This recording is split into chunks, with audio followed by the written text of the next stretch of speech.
information. Our Robo Highlighter flags important phrases and contributions throughout the paper, helping focus your attention. New to a subject or topic? Get up to speed quickly. Scholarcy identifies the main concepts in a paper, links them to their definitions, and creates a bullet point list of key findings to accelerate your learning. Working in a team? You can also share your folders so everyone in the group can quickly access research summaries and add their own notes. Never have to search for a cited source again. Scholarcy generates direct links to these for you. Scholarcy produces a headline summary so that you can tweet, share, and promote your findings with the wider community in just a few seconds. Scholarcy is your virtual research assistant, breaking articles into bite-sized chunks to give you the key facts faster. Read less, learn more. Writeful helps all of us because we all write for our work, our studies, or our research. Writeful uses a fully AI-driven method to improve texts. Its models are extremely powerful, rewriting the most complex or broken sentences. Writeful has now reached 88% of human proofreader performance. Writeful has a tool for every student or researcher. Writeful for Word gives students and researchers automated feedback while writing, letting them choose between two language modes depending on the depth of feedback they need. Writeful's extension for Overleaf lets users incorporate Writeful's feedback into their LaTeX source code instantly. Besides the language check, Writeful's apps come with useful widgets, like language search. This feature lets authors browse Writeful's database of scientific texts to see how often certain words or phrases are used, how they are used, what words fit a context, and which synonyms could be used instead. Another useful widget is the Sentence Palette, a collection of over 600 commonly used phrases to use in any section of a paper. Writeful's feedback can also be used in the web app Writeful Revise, which lets authors upload a text to get it back with track changes. And for businesses and publishers, Writeful offers a language API used to quickly evaluate text quality, to speed up in-house language editing, and more. But Writeful is more than its products. It's also known for its AI experiments, where the team uses the latest techniques to help with scientific writing. Think of the automated title generator, which generates a title based on abstracts. Or the automated paraphraser, paraphrasing scientific sentences at 3 different levels. All fully AI-based and tailored to science.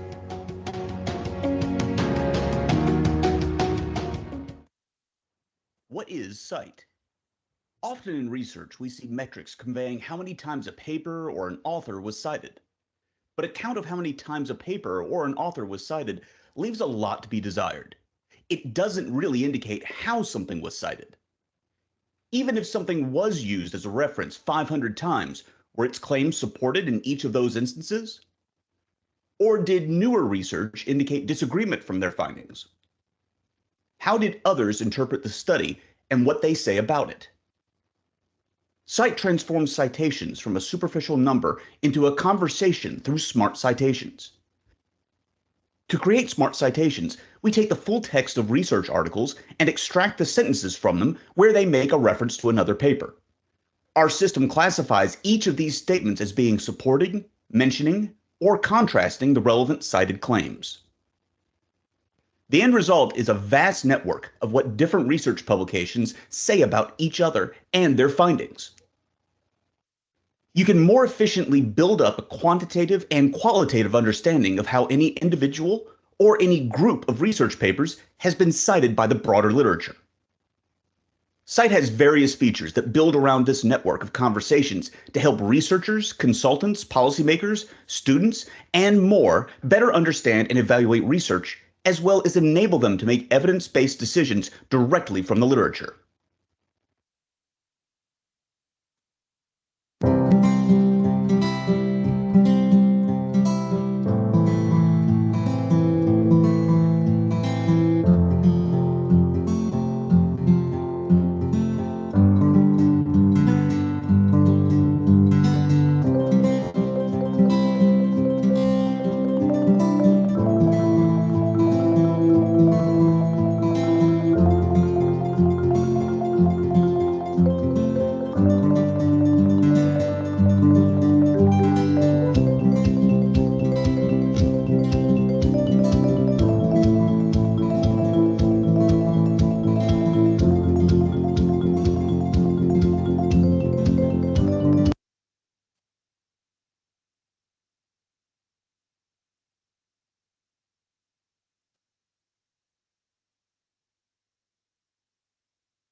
shall we start now, Jasim? Yes, yes, yes. Okay. Yes, you may. Thank you. All right. Okay. Good afternoon, ladies and gentlemen. First of all, thanks to Encik Hazim from Learning Department for the arrangement for the sessions. Thank you to every one of you for your time joining the sessions. And of course, I'm glad to conduct these sessions today to assist you to share with you what Turnitin is all about. Okay, so my name is Mazlan, representing Access Dunia Sendirian Berhad. Just for your information, Access Dunia is not Turnitin, but we are the exclusive reseller for Turnitin in Malaysia. Okay, because we got the rights to represent Turnitin since October 2007, so practically we have been around for the past 15 years. Okay, all right. So for those of you who joined my sessions on April, so today's session is more to refresh your memory and to make sure your knowledge on Turnitin is up to date.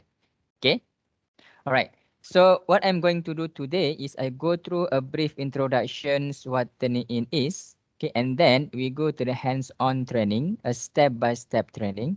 Okay, and then I will show you our sample account, the live demo. So if you have any questions throughout the session, you can stop me at any time or feel free to drop your questions on the chat window. Okay, and I'll be happy to answer all your questions. Okay. Right. So a little bit about Turnitin. Turnitin is an educational tool that allows educators to check for the authenticity of students' work. Okay, Turnitin helps you as lecturers to engage with your students to learn how to write a better paper. Okay, and become a better writers. Okay, promote critical thinking, and the most important thing is to ensure academic integrity. Okay, it was started on 1996 by the company called Turnitin LLC. Okay, this is US-based software, and the founder is Dr. John Barry. Okay, Turnitin is completely web-based.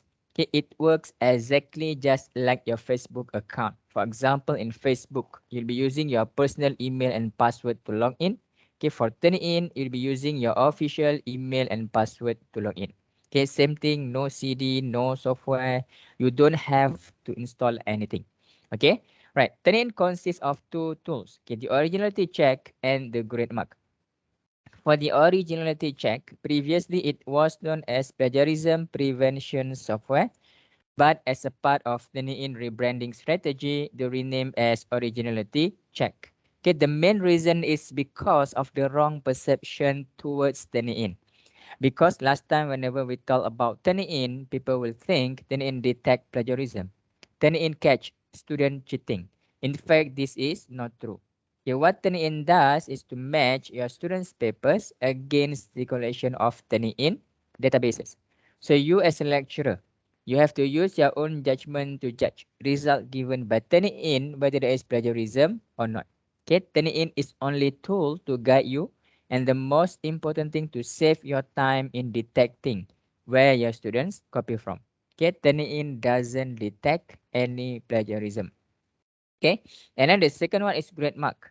Okay, grade mark is for online marking. So instead of using red pen to mark on hard copy, by using Turnitin, you can mark online, you can put comments, you can even put voice comments to the students' paper. Okay. All right. So this is what Turnitin will do. Okay, accept student papers. Everything has to be in a format. For example, Microsoft Word, PDF, HTML, as long as it is text documents. Okay. So students have to have their own Turnitin account as a student, and students have to submit their paper by themselves. Okay. So when the paper submitted to Turnitin, it will be matched against three types of databases, and then Turnitin will check and produces what we call the originality report. Okay. So from the originality report, lecturer and students can see the similarity index. Okay, the percentage of the matching. Okay. And this is a brief idea how it works. Okay, students' paper or even your personal paper. Okay, when submitted to Turnitin, it will be matched against a billion and billions of contents.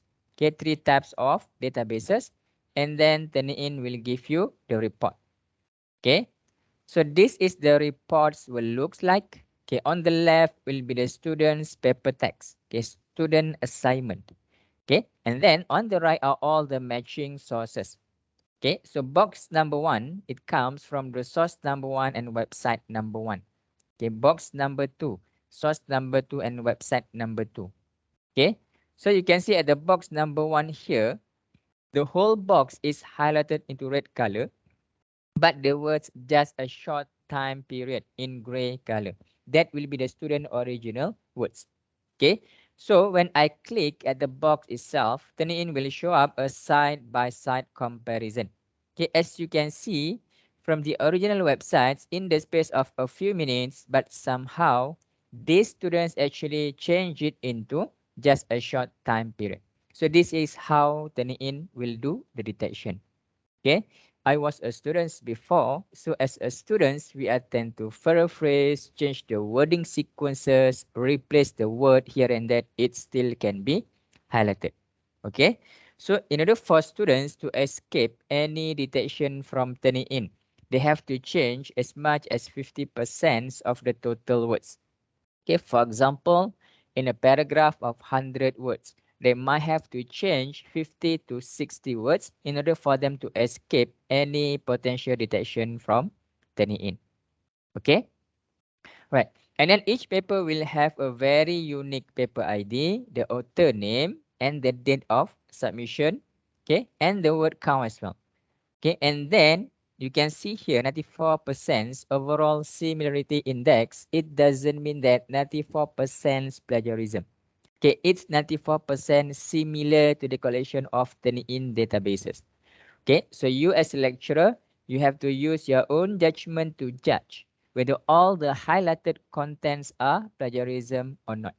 Okay, if no plagiarism, if students not plagiarize, no any other issues, you as a lecturer, you can exclude the sources so that it brings down the percentage. Okay, and then lecturer and students can download and print the whole report. Okay, all right. So whatever that you are looking at now, we call as text only report. Okay, in the student assignments, they might have pictures, diagrams, graph. Everything will be taken out automatically because Turnitin only scan through all the text. Okay, this is the first initial report from Turnitin. But now, Turnitin came out with a new interface, what we call the Feedback Studio. Okay, so on the Feedback Studio, they are showing you the original format of students' paper. Okay, if they have any pictures, diagrams, graph, everything will be shown at the original place. Okay, same thing, student assignment on the left. Okay, and then on the right, you can see different tabs with different colors. Okay, so the blue color, the blue tab is for turning in grade mark, okay, turn in online marking, and the red color is for turning in originality check. Okay, again, lecturer students can download and print the whole report. Okay, right. So three types of databases. So the first one is a current and archive internet copy. Currently, Turnitin has 80 billion pages index, and the good thing is it's still counting. So every day, Turnitin will index a new web pages into the database. Okay. So if you find out that your students like to copy from any particular website, you can let us know. Okay, we will ask Turnitin to index into the database for free. Okay, and then the archive copy. I'm sure without turning in, some of the lecturers must be using Google to check their students' paper. Okay, according to Google technology, they are showing you the information that hits internet 5 minutes ago.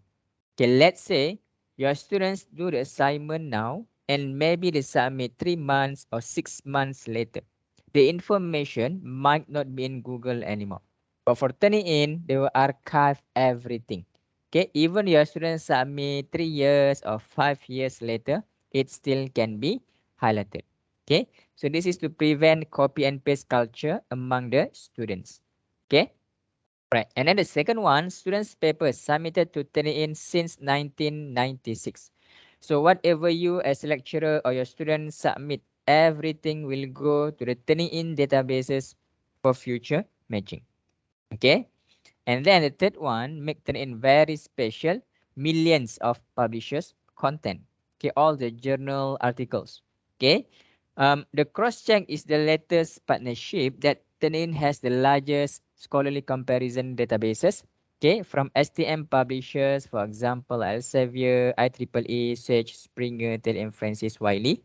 Okay, Turnitin also has the content partners with the leading aggregators. Okay, for example, like Cengage, EBSCOhost, Emerald, Pearson, ProQuest. Okay, so these are the list of publishers and aggregators that Turnitin has all their content in the database. Okay, the online content. Okay. Right. So in order for you to use Turnitin, there are 4 easy steps. Very simple. Okay, the first one time process only. Of course, you have to create your own user profile first. Okay, so once you got your own user profile, the role of lecturer will be create class and create assignment. Okay, so once you have created the class and created an assignment, you have to provide your students with the class details, class ID and class enrollment key. That's it. Okay, so that your students can actually enroll under your class and start submit paper. Okay, the role of lecturer will be create class and create assignment. Okay, the role of students to submit paper. Okay, but in order for students to submit paper, they have to enroll under your class. So in order for them to enroll under your class, they will need the class ID and class enrollment key. Okay, I will cover all the steps during the hands-on training. Okay. Okay, these are the list of our clients in Malaysia. When we start on 2007, we only have 6 customers. Okay, the first two is Sunway and Monash University. Okay, they have to use Turnitin because of the training program from UK. And then the other 4, the international schools, Dalat, Mont Kiara, Kuala Lumpur, and International School of Penang. So when my colleague visited them and asked them why they need Turnitin for kids, okay, 6, 7, 8, or even 9 years old. So they told that the main intention of them use Turnitin is not to catch the students, but to groom the students from young. Okay, to educate the students from young. So when the students grow up to university level, they will know what to do. They will know how to write a paper instead just copy and paste blindly. Okay, that's their main objective. Okay, and you can use Turnitin from anywhere, anytime around the world, including through your smartphone and your tablet as well, as long as you have connection to the internet. And Turnitin does support 30 foreign languages, including Bahasa, Mandarin, Arabic. Okay, so if you have any paper in Bahasa, Mandarin, you can try to submit. I'm sure there will be a detection. Okay. Okay. Okay, this is a link for the guides and resources. Okay, so all the online guides and resources for the Turnitin administrator, instructor, and students. Okay, I will share this link to Encik Hazim to forward to all of you. Okay, and this is a link for the videos. Okay, all the tutorial videos for the administrator, instructor, and students will be here. I will share the link to Encik Hazim to forward to all of you. Okay, right. Any questions up until now? Ada soalan? So far, so good. Okay. All right. So if no questions, now we go to the hands-on training, a step-by-step training. Okay. Okay, so this is the training guide for instructors. Okay, so there are 4 easy steps, very simple, very straightforward. So this is what we are going to cover today. Okay, I will share the training guide for instructors to Encik Hazim to forward to all of you. Okay, so now we go to the internet browser. Okay, and then you go to www.turnitin.com. Okay, so this is a Turnitin website, turnitin.com. Okay, so for those of you who already have Turnitin account as instructor under KDU, okay, so you just click on login button here on the top right, login button, you click on login, enter your email address, password, and then you click login. Okay. And then for those of you who already have Turnitin account as instructor, but you've forgotten your password, okay, you cannot log in. Okay, what you can do, you can reset your password. Okay, so what you can do, you can see here, forgot your password. Okay, so you just click here. Okay, so it brings you to the reset user password page. And then you just enter your email address. Okay, email address that associated with Turnitin under KDU. Okay, should be the official email. Okay, and then your last name. Okay, your last name. Okay, and then you click next. Okay, and then you have to answer the secret question here. Okay, so if you forgot your answer for the secret question, okay, you just click on forgot your answer here. Then the system will send a link to your email to reset password. Okay, if you can answer your secret question here, you can straight away set the new password for your Turnitin login. Okay. Right. For new users of Turnitin, okay, for those of you who don't have Turnitin account as instructor under KDU, okay, or maybe you are new lecturer in KDU, you just joined KDU, you don't have Turnitin account as instructor.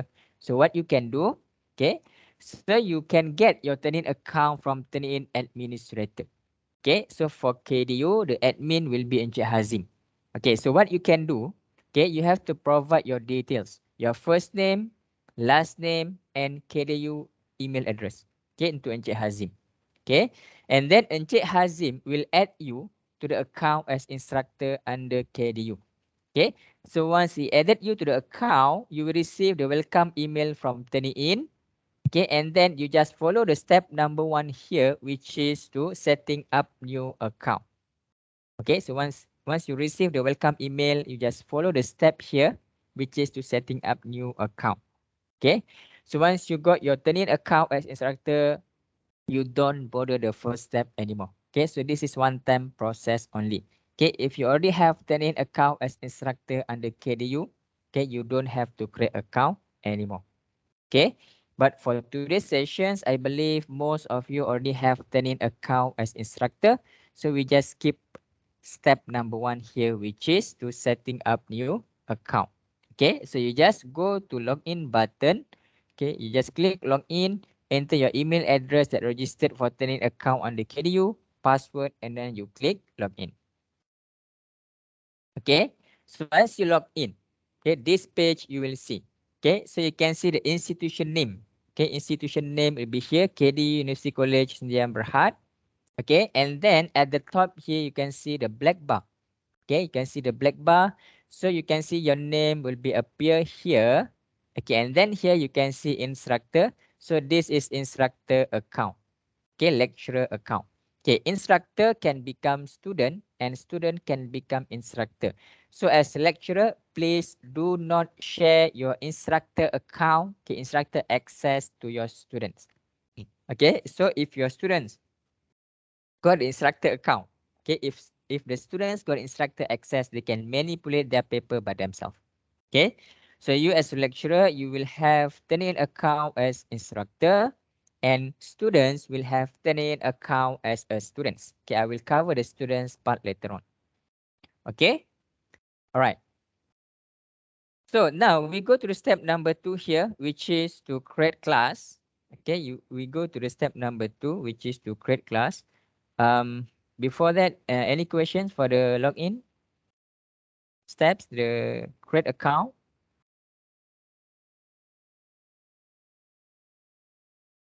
Okay, if no questions, we go to the step number 2, which is to create class. Okay, so as you can see in my account here, okay, no classes have been added to this account. To add your first class, so either you click here or you click on add class button. Okay, so the creation of a class on Turnitin system is the first step in allowing you as instructor and your students to access and use the services available at KDU. Okay, most instructor and students activity on Turnitin occurs within the class or classes created by you as instructor. Okay, so you use the class to organize your students and student submissions into groups. Okay, a class and its assignments are fully available to the instructor between the date of the class creation and the selected expiration date. Okay, so from your instructor homepage, it's either you click here or you click on add class button. Okay, and then you can see create a new class page here. Class settings, the first one, class type. Okay, so when you click on the drop down menu here, you can see two types of classes. Okay, standard class and master class. Okay, master class, it doesn't mean that for your postgraduate students. Okay, master class is not for master student. Master class is not for PhD student. Okay, you will only need to use master class when you have a group of tutor under you. Okay, if you have teaching assistant under you.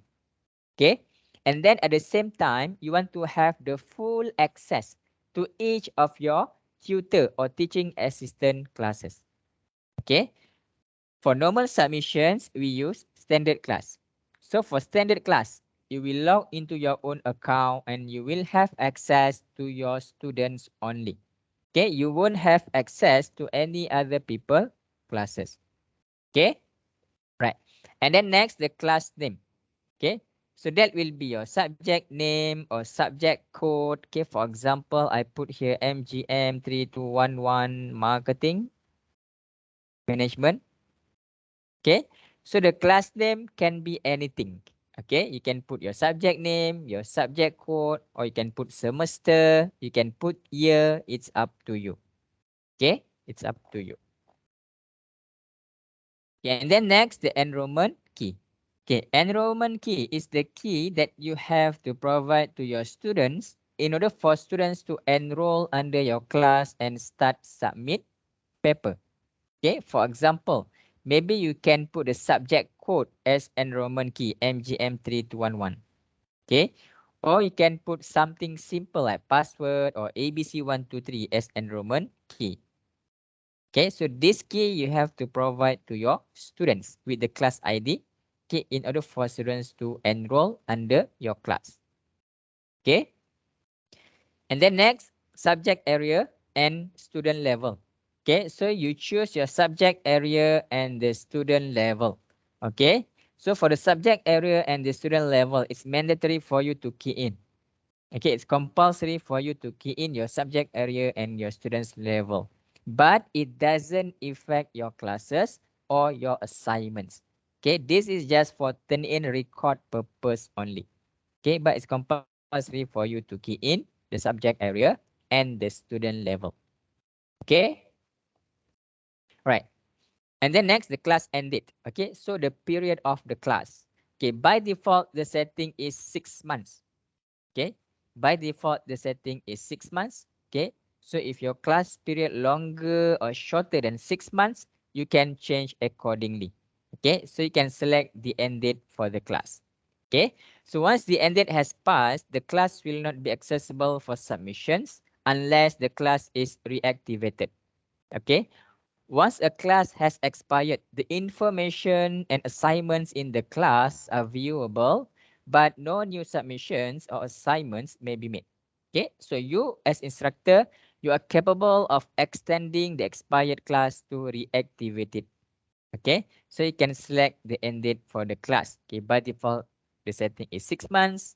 If your class longer or shorter than 6 months, you can change accordingly. Okay, and then you can click submit to add the class. Okay, so the class informations will be displayed in a pop-up window, okay, containing the class ID and enrollment key for confirmation. So every time when you create a new class, this window will pop up. Okay, it will tell you that you have just created the new class. Okay, for example, I created MGM 3211 Marketing Management SEM 1 2022. Okay, with the class ID and enrollment key. Okay, enrollment key is the key that you have set just now in your class settings, and the class ID is automatically generated from the Turnitin system. Okay, so each of you will have a different class IDs. Okay, So as a lecturer, you have to provide your students with the class ID and enrollment key, okay, in order for students to enroll under your class and start submit paper. Okay, without any of this, students cannot register, students cannot enroll under your class, and students cannot submit paper. Okay. So you should not share your class ID and enrollment key publicly outside of your institutions, because with the class ID and enrollment key, anyone at any institution will be able to join your class. Okay. So we recommend creating new classes each year. Okay, ensuring that inactive students from previous years are not counted against the student limit. Okay, or causing an increasing build-up of students which can impact the class performance. Okay, so for the class creation, new classes should be created each semester or each school year. Okay, when a new group of students is in a course. Okay, and then you can click continue. Okay, so I just created the class MGM 3211 Marketing Management SEM 1 2022. Okay, with the class ID to the left of my class name. Okay, so if you've forgotten your class ID, you can always refer to the left of your class name. Okay, so this is your class ID. Okay, and then if you've forgotten your enrollment key, or you would like to change your class end date, okay, for example, this class has expired, you would like to activate the class. Okay, so what you can do, you can click on edit button here, the gear icon here.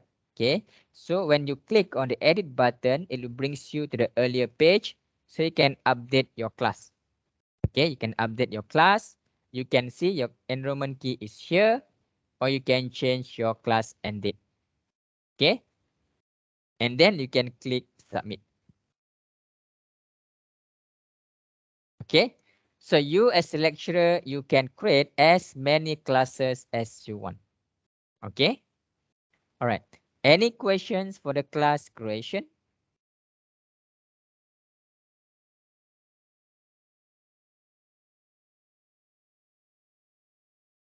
Hello, Yes. I'm thinking here. I would like to know how to allow student to submit multiple times. Yeah. Okay, On the setting, multiple how should I times. set? You mean the resubmission? Yep, resubmission. Uh, for resubmission. Okay, for resubmission, I will go through the assignment setting later on. All right. Okay. Okay. Okay. Any other questions for the class creation? Okay. If no questions, we just completed step number 2, which is to create class. Okay. So now we go to the step number 3, which is to create assignment. Okay. All right. So in order for you to create assignment, you have to click on your class name. Okay, for example, I would like to create an assignment on this class marketing management. So you just click on your class name.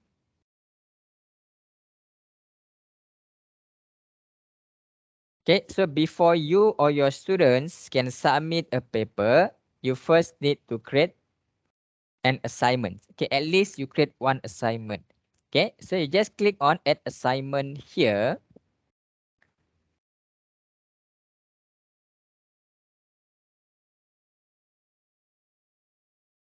Okay, and then you can see new assignment page here.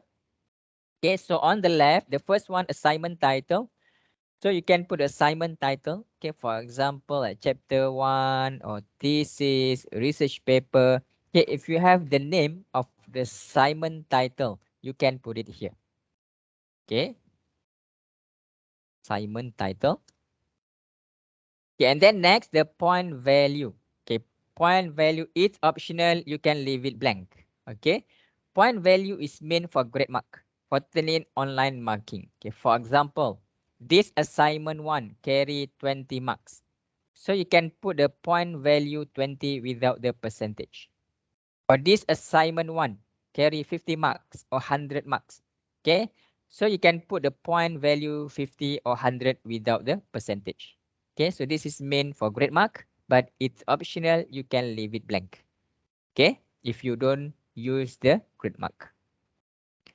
And then next, allow only file types that Turnitin can check for similarity or allow any file type. Okay, so it's good for you to choose the first one, allow only file types that Turnitin can check for similarity. Okay, right. And the next, submit papers to. Okay, when you click on the drop down menu here, you can see two options. Okay, standard paper repository and no repository. Okay, for standard paper repository, whatever you as a lecturer or your student submit, okay, Turnitin will check for the similarity index, how many percent, and Turnitin will keep the paper into the database for future matching. Okay, and then the second option, no repository, whatever you or your students submit, Turnitin will check for the similarity index, how many percent, but Turnitin won't keep the paper into the database. Okay. But in future, if someone take the paper and submit to Turnitin, okay, consider original paper, original author. Okay. So normally for student submissions, we always recommend to the lecturers to choose standard paper repository because most of the time students like to copy from their seniors. Okay. They copy from the senior paper, copy students' paper from another institutions, or copy each other in the class. So this is where you can trace the students' paper matching. Okay. And then as a lecturer, I believe you have your own paper, you have your own articles to publish. Okay, you have your own article to send to the publishers. Okay, so you can use Turnitin to check your own paper, your own articles. Okay, the easy way, you use the quick submit. Okay, quick submit, but make sure on the setting submit papers to you choose no repository. Okay, you choose no repository, and then you can submit, you can check your own paper, your own articles as many times as you want before you submit to the publisher. Okay, please bear in mind, most of the publishers are using another tools called Authenticate. Okay, the sister company of Turnitin. Okay, so both of them, Turnitin and Authenticate, they are sharing the same database. Okay, so publishers will check your articles um, through Authenticate to see, to check for the similarity index. Okay, all right. And then on the right, okay, start date and due date. By default, the setting is 1 week. Okay, basically 7 days. Okay, so the period of assignments. Okay, by default, the setting is 1 week. Okay, so if your assignment period longer or shorter than 1 week, you can change accordingly. Okay, you can change accordingly. Okay, and this will be the time based on local time. Okay, right. And then next, the post date. Okay, post date is for the grade mark. Okay, post date is for grade mark. Okay, post date is the date for you to post the marks for students to view if you are using the Turnitin grade mark. Okay, for example, maybe you take 1 week or 2 weeks or even a month to mark your students' paper. Okay, and then you use Turnitin grade mark to mark your students' paper, so you can extend the post date another 1 week, 2 weeks, or a month from the due date of assignment. Okay, so when your students submitted the paper, okay, and assignment is due, so you can use the grade mark to mark your students' paper. Okay, you can mark your students' paper, give all the comments and the marks to the students. So on the post date, your students will be able to see all the comments and marks given to the students. Okay, so the post date is meant for grade mark. Okay, all right. Don't click submit first. You click on optional settings. Okay, this will be your assignment settings. Okay, this is very important. Okay, the first one, enter special instructions. You can leave it blank if you don't have any instruction. Okay, if you have, for example, please write between 100 to 200 words. Please submit before due date. You can put it here. Okay, if you don't have any instruction, you can leave it blank. If you don't have any instruction, you can leave it blank. Okay, and then next, allow submissions after the due date. Okay, by default, the setting is no. Okay, if you choose no, after the due date of assignment, students cannot submit any paper to Turnitin. Okay, after the due date of assignment, students cannot submit paper to Turnitin. Okay, if you choose yes, after the due date of assignment, students still can submit paper to Turnitin, but Turnitin will highlight the submissions date with the red color. Okay, if you choose yes, after the due date of assignment, students still can submit paper, but Turnitin will highlight the submissions date with the red color. Okay, and then next, similarity report.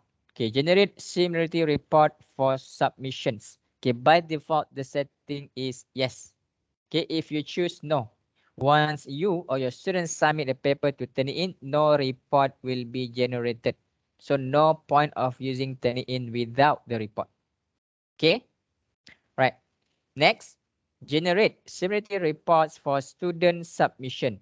Okay, so when you click on the drop down menu here, you can see three options. Okay, three options. First option, immediately first report is final. So if you choose this option, meaning that your students can submit one time only. Okay, students can submit one time. Students cannot redo and students cannot resubmit. Okay, and then the paper that your students submit will be straight away captured into the database which is on due date. Okay, and then second option, immediately can override reports until due date. Okay, so before the due date of assignment, students can submit as many paper as possible. Okay, for example, submit the first paper, students got 50% similarity index. Okay, and then students would like to redo and resubmit again. Or you as instructor, you can monitor your students report from your instructor account. Okay, you can log into the instructor account and you can monitor the students report from your account. And then you find out, okay, these students got 50% similarity index. So you can engage with your students. Okay, you can call your students. Hello students, please see your turn-in report. The similarity index is quite high. So please redo, refresh, do something or whatsoever. Okay, so you can engage with your students. You can guide your students. Okay, so your students can actually redo and resubmit again. So the second submissions will override the first submission. Okay, latest submissions that your students submit to Turnitin will override the previous submissions. Okay, only the final copy of submissions will be captured into the database which is on due date. Okay, so before the due date of assignment, all the paper, all the submissions that your students submit to Turnitin will not be captured into the database yet. Okay, only the final copy will be captured which is on due date. So meaning that once your students submit the paper to Turnitin will generate the report.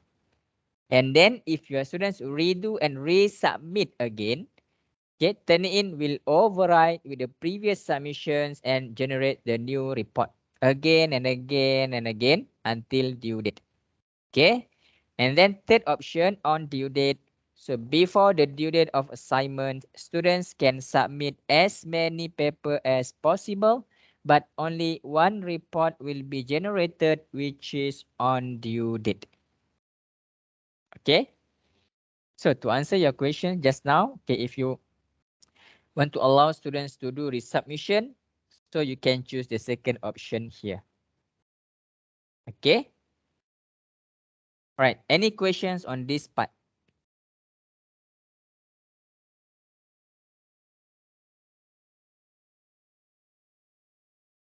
No question. Okay. All right. If no questions, next. Okay. Exclude bibliographic materials, yes or no? Okay. All the appendix, the list of the references you can exclude. Okay, exclude quoted materials, yes or no? Okay, the open and close inverted commas, the quotation marks. Okay, for this part, please bear in mind because some students are very smart. Okay, so one of the way how students manipulate the submissions, they are using the hidden quotation marks. Okay, for example, in the assignment, the first paragraph they will put hidden open inverted commas, and the last paragraph students will put hidden close inverted commas. Okay, if you choose yes, exclude quoted materials, Turnitin cannot detect for similarity. Okay, please bear in mind. And then next, exclude small sources. Okay, if you choose yes, so you can set source exclusion either by word count or by percentage. Okay. For example, by percentage, I put here 5%. Okay. So in the report given by Turnitin, they will show you the matching of 5% and above only. Okay. Less than 5% match, like 1%, 2, 3, 4% match, Turnitin won't show it to you. Turnitin won't calculate the similarity. Okay. Same thing goes to by word count. For example, I put here 10 words. So in the report given by Turnitin, they will show you the matching of 10 words and above only. Okay, less than 10 words match, Turnitin won't highlight to you. Okay. But for me, I want to see everything, even 1% match, I want to see, I choose no. Okay. So, but it's up to you, whichever that you prefer. Okay, for this three part, the bibliographic materials, quoted materials, and small sources. You can choose no first on the main setting here. Okay, because in the student's individual report itself, you can change it into yes. Okay, I will show you our sample paper after this. Okay, all right. Next, allow students to see similarity reports. Okay, by default, the setting is no. Okay, if you choose no, once your students submit the paper to Turnitin, they cannot see the report. They cannot see how many percent the similarity index. Okay, because students don't have access to the report, to the paper. Okay, if you choose yes, once your students submit the paper to Turnitin, they can see the report, they can see how many percent the similarity index. Okay, so if you choose the second option here, if you allow your students to do resubmissions, okay, so you have to allow your students to see the report, easy for you. Okay, all right. Next, okay, enable the translated matching. Okay, so for the translated matching, okay, if your students manipulate the submissions by translation, okay, for example, from language A, students translated to language B and submit to Turnitin. Okay, when the students submit, Turnitin still highlight the similarity for the translation. Okay, if your students manipulate by translate the content, Turnitin still highlight the similarity for the translation. Okay, for the translated contents. Okay, when you click here, you can see the list of the languages that support for the translated matching. Okay, so you can see here the list of the languages, the Arabic, Chinese, German, French. Okay, all the list of the languages that support for the translated matching. So if your students do the translation and submit to Turnitin, Turnitin still able to detect similarity for the translation. Okay, all right. And then next, exclude assignment template. Okay, exclude assignment templates. This is the new features that Turnitin launched this year on February. Okay. Normally students are provided with templates which are submitted alongside their assignments. Okay. If all students within the class submit the same template, okay, it will influence their similarity report. Okay. So template can be the cover page of assignments, or the acknowledgement, or the plagiarism declaration. Okay, so templates can be uploaded to the assignment settings so that they can be automatically excluded from all students' similarity report in that class. Okay, So you can upload the template. If you have the uploaded file, you can upload or you can create the custom template. Okay. So once a submission has been made to the assignments, templates can no longer be added or edited. Okay. All right. So this is a sample of my assignment template. Okay. So my assignment template, which contains the institution name, faculty's name, and then the subject name, subject code, student's name, metric number, lecturer name, and also the plagiarism declaration. Okay. So I upload this as a assignment template. So if all my students submitted the same template, then it won't count this content as similarity. Okay, so you can upload this as a template and then it won't count as similarity. Okay, so if you have the file, uploaded file, you can upload or you can create the custom template here. Okay, for the templates requirements, when you click, okay, for the uploaded file, the file must be less than 100 MB. Okay, and the file types allow for upload Microsoft Word, Excel, PowerPoint, PDF, HTML. Okay, as long as it is text documents. Okay, and the template must have at least 20 words of text. Okay, so for example, I have the template. I just click upload and I can upload my assignment template. Okay, so this is a new feature that Turnitin launched this year on February. Okay, right. And then next, search option. Okay, search options, student paper, internet contents, and publishers content. Okay, so it's good for you to check on everything. Okay, three types of databases. Okay, three types of databases: students paper, internet content, and publishers content.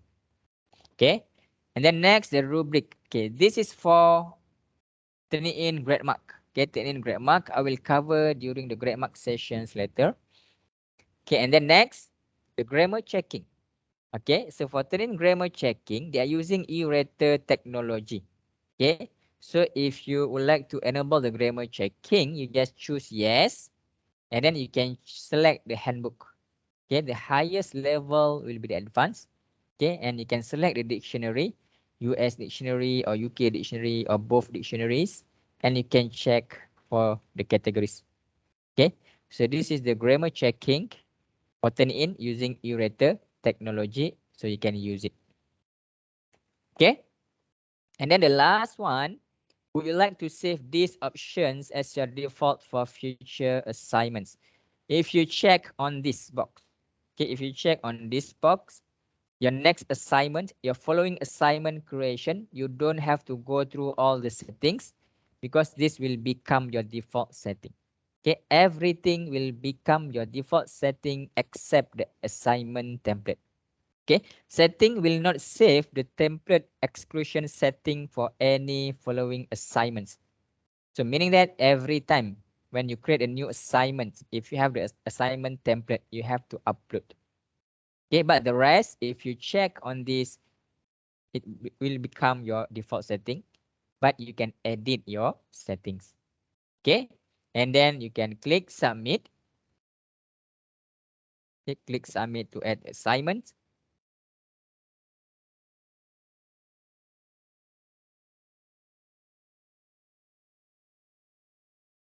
Okay, so I just created the class MGM 3211 Marketing Management, SEM 1 2022. Okay, in this class, I created one assignment. Assignment 1 with the start date, due date, and post date. Okay, so if you would like to edit your assignment settings, what you can do, you can click on more actions here. You can edit settings. You can submit the paper here, or you can delete this assignment. Okay, or you can click for view here. So from here, you can actually submit your own paper because they have submit file button here. Okay, I will show you how to submit paper after this because this interface same as a student. Okay, all right. Any questions for the assignment creation, assignment settings? Ada soalan? No. Okay, right. If no questions, I'm going to show you our sample account.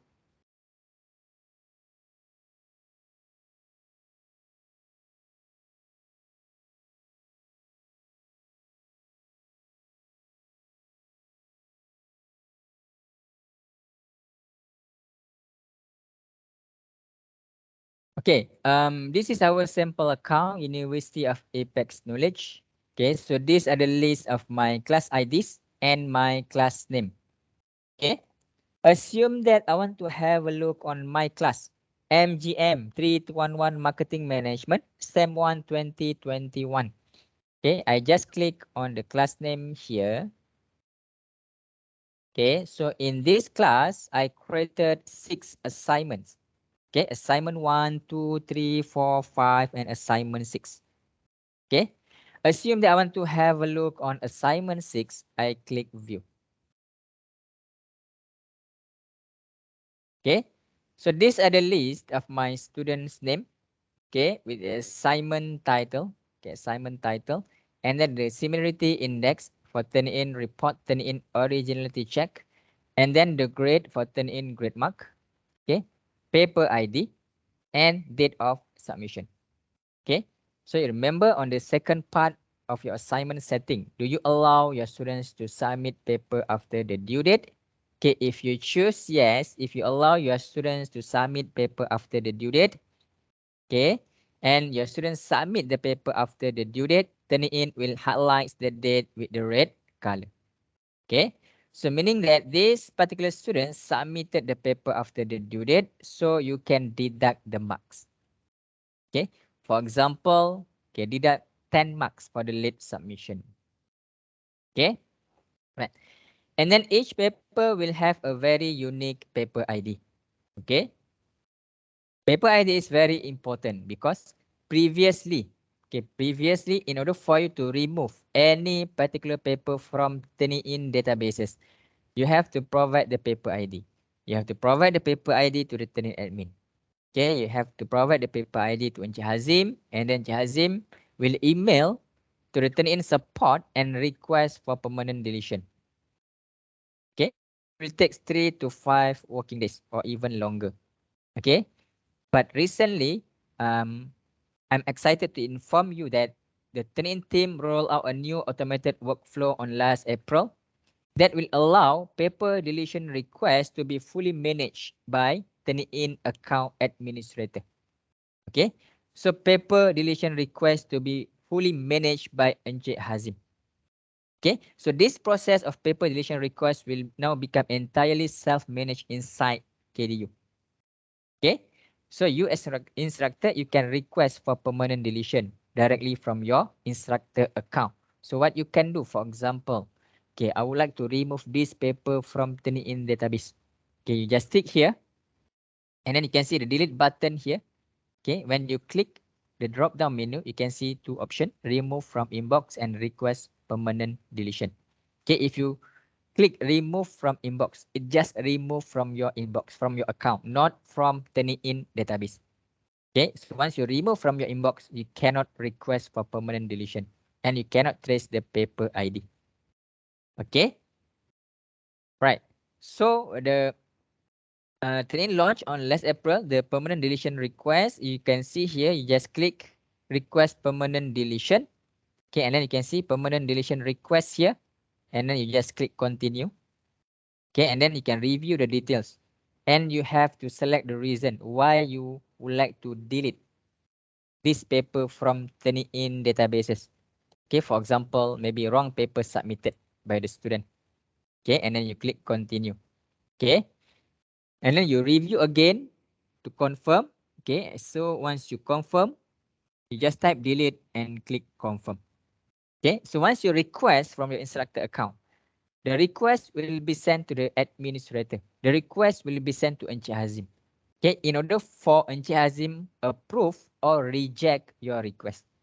Okay, if Encik Hazim approve and delete, so immediately the paper will be removed from Turnitin databases. Okay, but it's recoverable. Okay, 30 days, just in case. Okay, if Encik Hazim rejected, then it won't be removed from Turnitin databases. Okay, so permanent deletion request only can come from instructor account. Okay, students cannot request for permanent deletion. Okay, if students would like to request for permanent deletion, they have to request through instructor. Okay, so they have to get the approval from instructor, then instructor will request to Turnitin administrator. Okay, so this is another new feature that Turnitin launched this year on April. Okay, right. Okay, assume that I want to have a look on my students Biensan Gejala Plagiarisma 91%. Okay, this is sample paper in Bahasa. I just click here to open the report. Okay, so this is the new interface, the feedback studio. Okay, on the left will be the student assignment, students paper text. Okay, and then on the right, you can see different tabs with different colors. Okay, different tabs with different colors. As mentioned, the blue color is for Turnitin grade mark.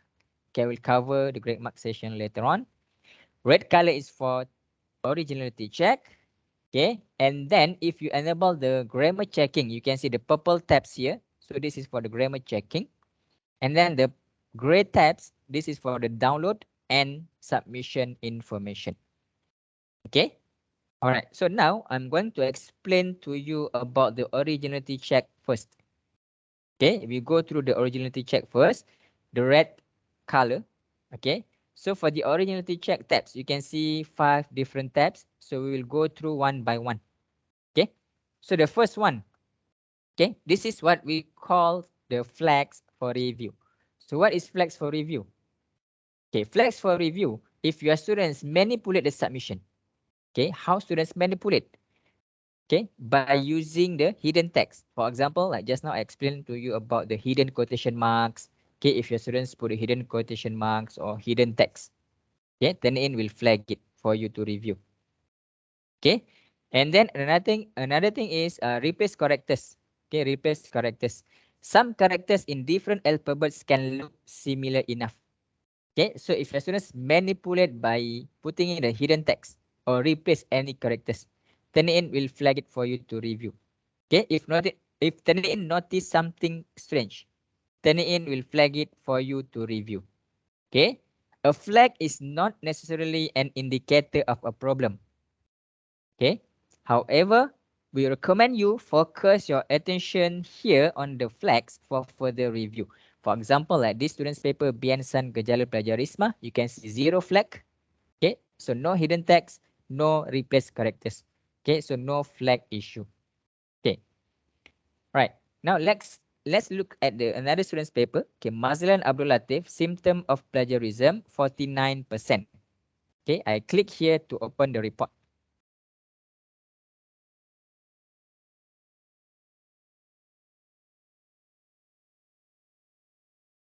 Okay, so for this student's paper, okay, on the flags for review, the first step, same thing. You can see 0 flags.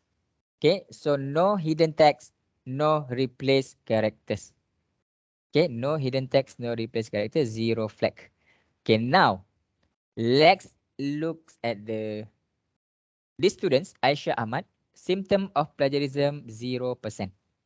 Okay, for information, Aisha Ahmad and Mazlan Abdul Latif.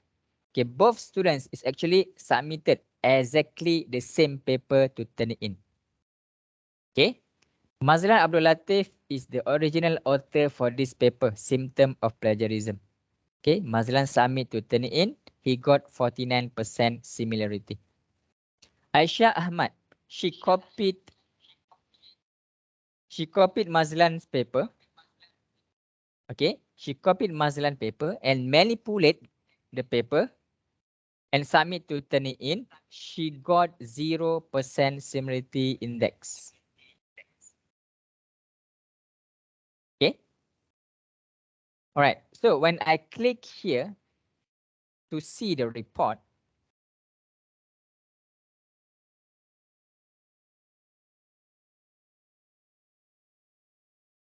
okay, like I said, Mazlan and Aisha, both students submitted exactly the same paper. Okay, Mazlan got 49% similarity index, but Aisha got 0% similarity index. Okay, but when you look at the flags for review here, you can see one flag. When you click, you can see one flag. Hidden text attempts to throw off similarity detection. Okay, attempts to throw off similarity detection.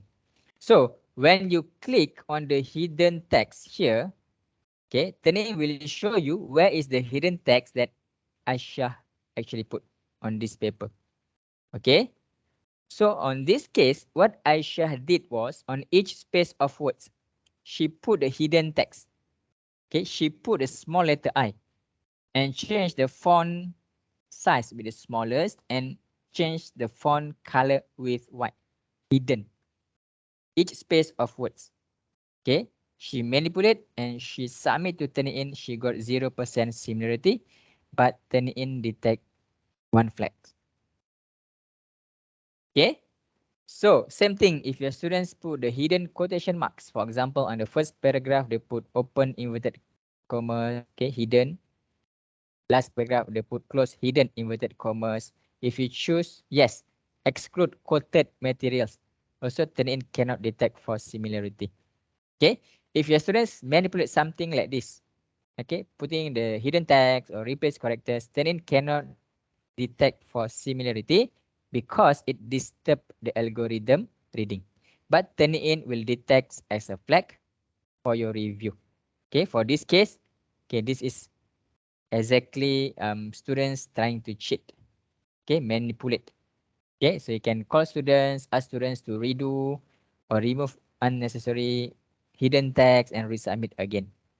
Okay, or you as a lecturer, okay, you can download the original file from the students.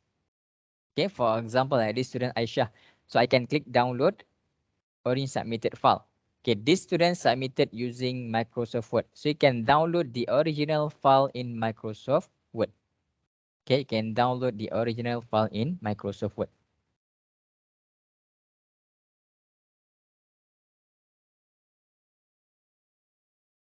Okay, and then you can download and you open. Okay, and then when you open the student's paper and you go through the whole paper, okay, it looks normal. Okay, it looks normal, but when you highlight certain words, sentence or paragraph, okay, you highlight and you change the font color with all black. You can see the hidden text on each space of words.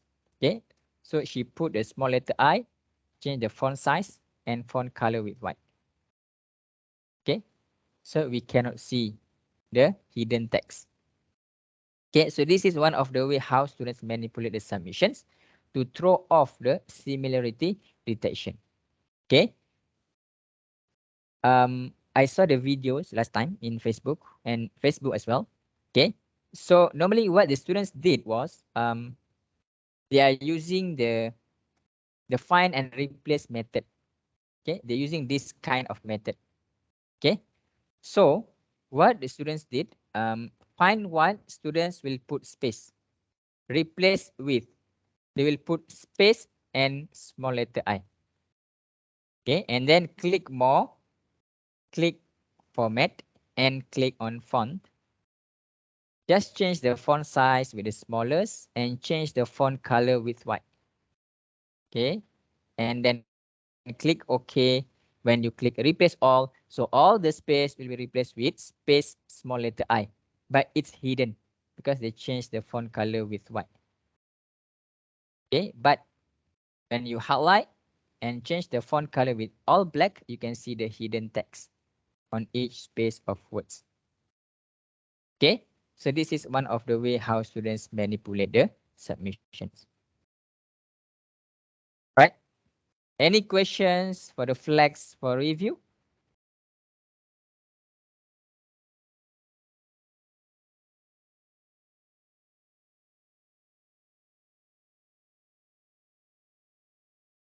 Questions? No questions? Okay, if no questions, let's go back to Bian's paper.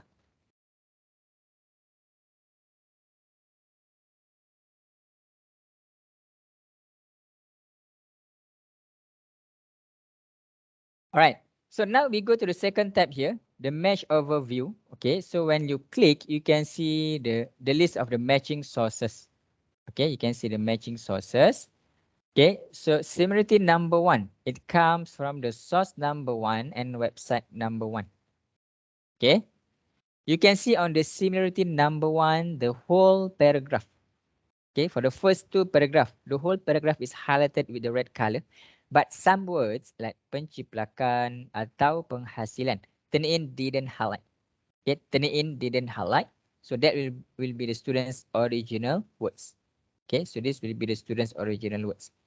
Okay, right. So when you click on the similarity number here, or you click on the source here, the source number 1, okay, so you can see this source is from www.utusan.com.my. Okay, rencana arkib. Okay, so this is archive 31st December 2007. Okay, so when you click here, full source view. Okay, when you on full source view, okay, so Turnitin will show you a side-by-side comparison.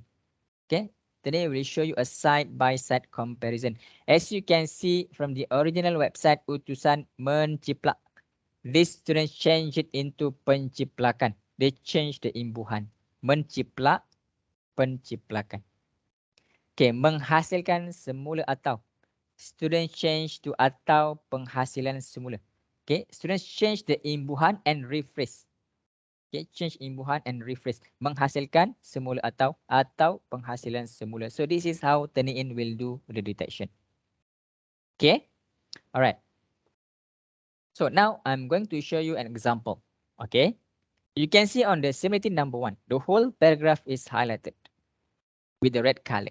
But you can see these students put acknowledgement here, Utusan Online 2007, for example.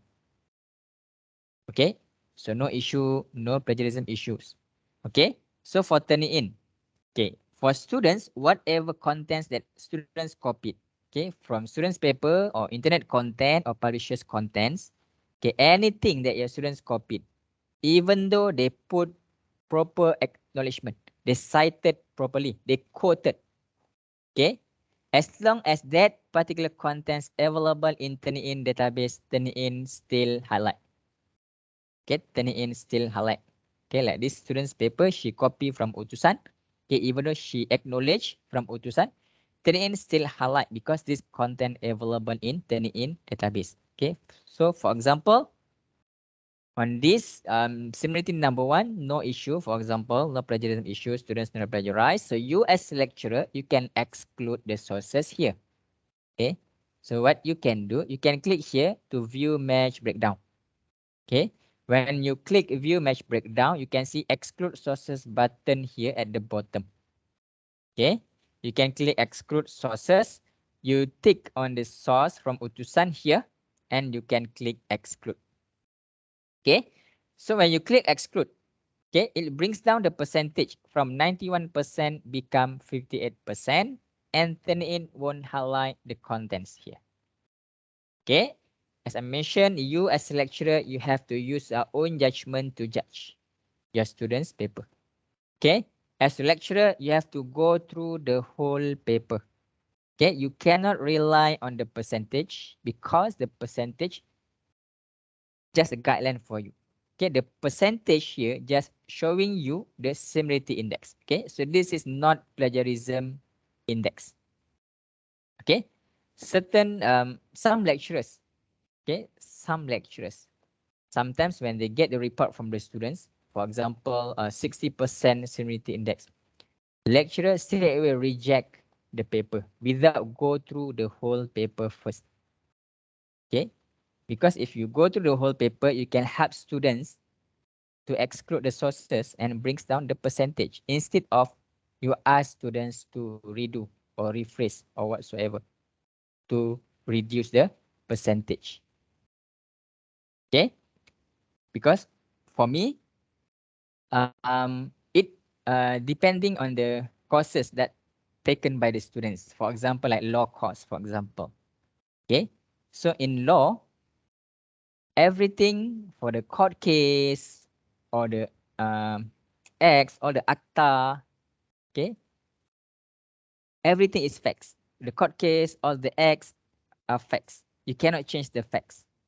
Okay. But as long as students acknowledge, students cited, students quoted properly, so there will be no issues on plagiarism. So you as lecturer, you can help students to exclude and brings down the percentage. Okay. Right. So as lecturer, you have to go through the whole paper. You know your students better. You judge your students. Okay. And on the source number 3 here, you can see 9% match with the students paper from Surabaya University. Okay, so my students, PN San from University of Apex Knowledge Malaysia, copied students paper from Surabaya University Indonesia. 9% match. Okay, so when you click here or you click on the similarity number here, you cannot see the students paper from Surabaya University. But what you can do, you can click here and you can send a request to view this paper. Okay, you can send a request to view this paper. So the request will be sent to the original instructor from Surabaya University, whether to allow you to view the paper or not. Okay, if they allow you to view the paper, the whole document will be sent to your email. Okay, if they don't allow you to view the paper, you will receive nothing. Same thing if someone from another institution requests to view your student's paper from KDU. So the request will be sent to you, whether you allow them to view the paper or not. Okay, this is to protect the student's intellectual property. Okay, protect the student's paper. Okay, all right. And then on the tab number 3, the all sources. So from here also you can exclude sources. Okay, you can see here exclude sources button. You can click and you can tick the sources. Okay, you can review first. If those sources have no issues on plagiarism, students not plagiarize or any other issues that you can exclude. Okay, you can help students to exclude and brings down the percentage. Okay, all right. Any questions on the mesh overview and the sources?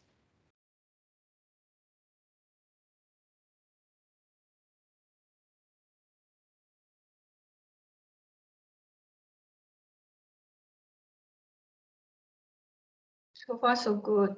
Okay, right. If no questions, we go to the next step, the filters and settings. You click on the filters and settings. Okay, so as I mentioned from here, okay, for the students individual report, you can change it to yes or no, tick or untick. For the quoted materials, bibliographic materials, and the small sources, okay, as well as the new feature assignment template. Okay, so for example, I would like to exclude sources by percentage. For example, I put here 10%. Okay, this is for the student's individual report.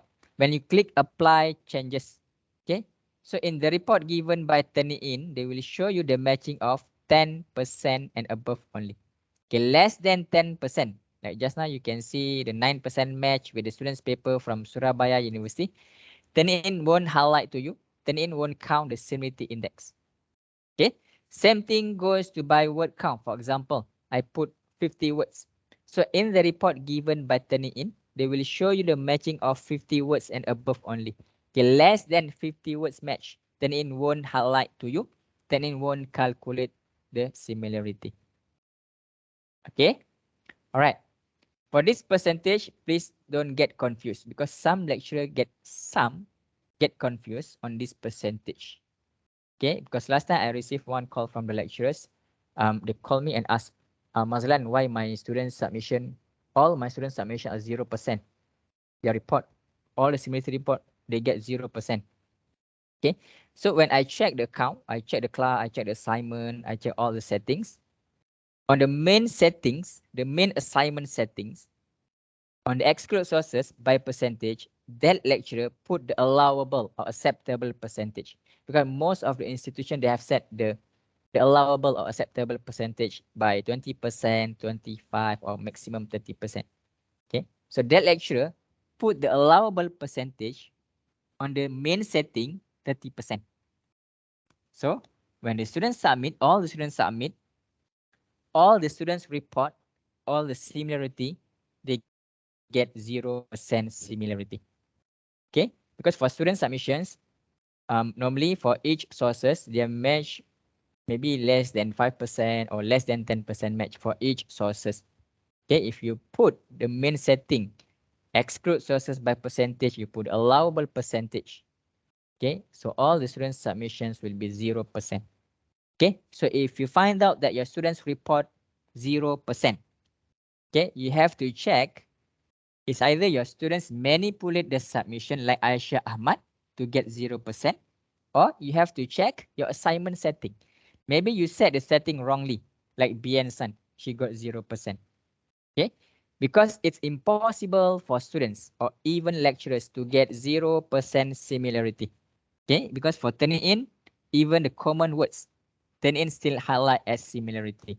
Okay, if the students report they get 0% similarity, so something is not right. Okay, you have to check maybe students manipulate the submission, or you have to check your assignment setting. Maybe you set the setting wrongly. Okay, all right, and then let's go back to the paper. Don't exclude by size. Okay, another example I want to show you on this paper.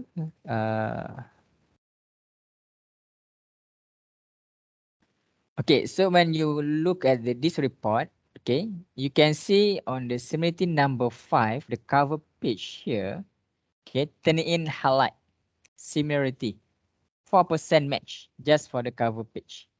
Okay, so if you upload this cover page as assignment template, okay, so you can go to the filter settings, you can exclude assignment template.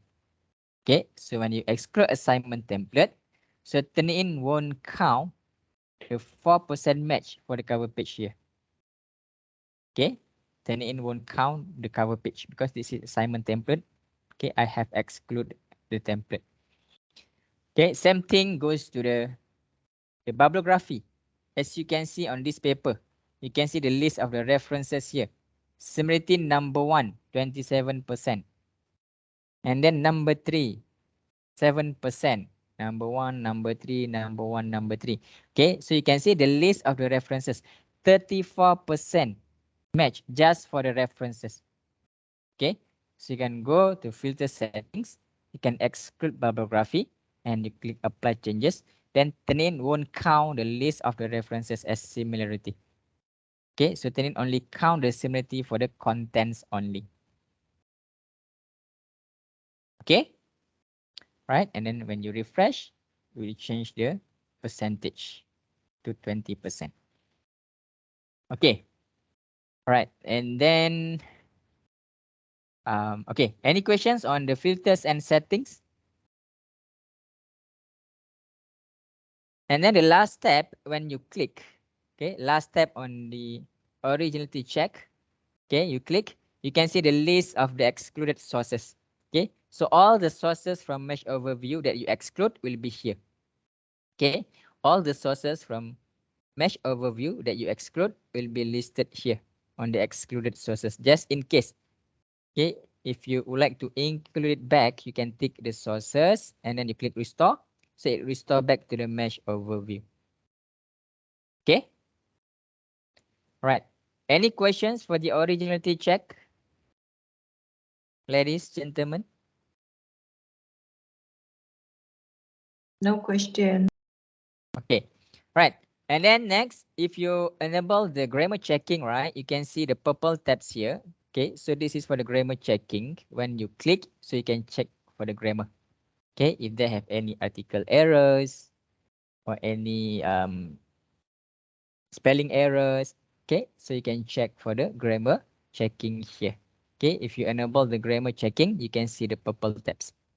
Okay, and then the last step, you can see the gray tabs, gray button. Okay, you can see two gray button here. The first one is the download button, and the second one is the submission information button.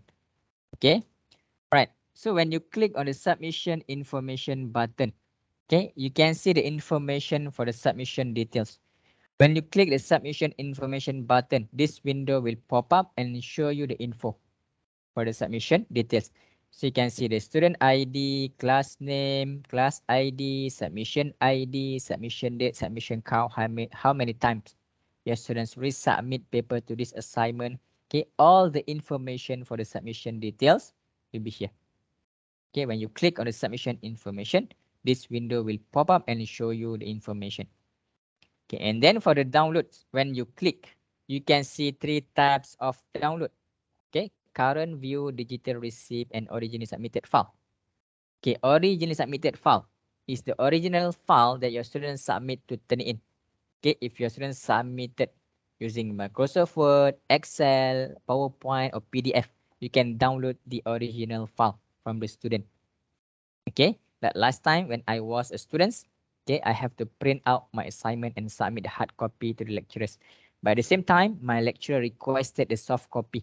So I have to email the soft copy or burn the soft copy into the CDs or save in the floppy disk and submit the soft copy to the lecturers.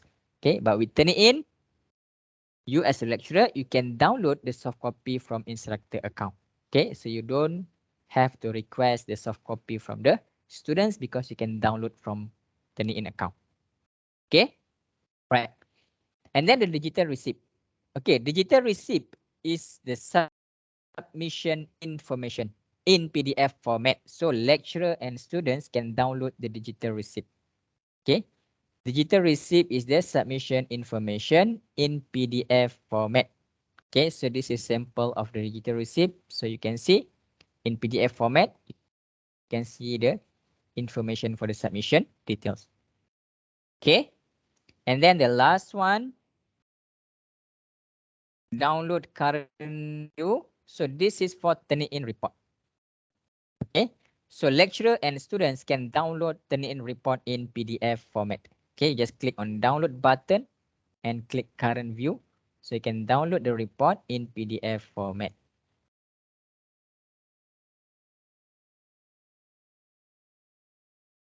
Okay, so this is the sample of the Turnitin report. Okay, so you can see on the first page will be the assignment title, student's name, and the submission details. And then you scroll down, you can see all the similarities. Okay, and then you can see the matching sources and the grammar checking. Okay, so this is sample of Turnitin report in PDF. Lecturer, students can download and print the whole report. Okay, all right. Any questions, ladies, gentlemen?